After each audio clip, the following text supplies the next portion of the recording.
Good afternoon, everybody. I know you're all looking forward to spending time with your families over the holidays, but we did have one last piece of business to finish up. I said it was critical for Congress not to go home without preventing a tax increase on 160 million working Americans, and I'm pleased to say that they've got it done. So I want to thank all the members of Congress for ending the stalemate and making this happen.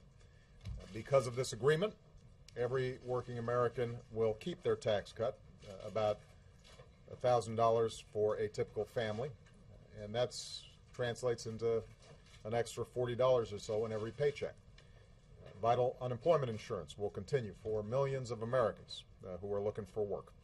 And when Congress returns, I urge them to keep working without drama, without delay, to reach an agreement that extends this tax cut as well as unemployment insurance through all of 2012. Last week I said that this should be a formality, and that's still the case. So let's make sure that we extend this tax break and unemployment insurance for a full year for our families, but also for our economy. It's the right thing to do because more money spent by more Americans means more businesses hiring more workers. And that's a boost for everybody, and it's a boost that we very much need right now. Finally, I want to take a moment to thank my fellow Americans for bringing their voices to this debate. I met with several here at the White House yesterday. I really think it takes courage to believe that your voice can make a difference, and I promise you, the American people, your voice has made a difference on this debate.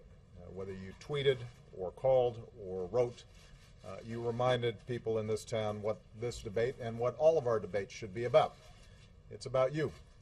It's about your lives. It's about your families. You didn't send us to this town to play partisan games and to see who's up and who's down. You sent us here to serve and make your lives a little bit better, to do what's right. And fortunately, that's how this week ended. So this is some good news just in the nick of time for the holidays.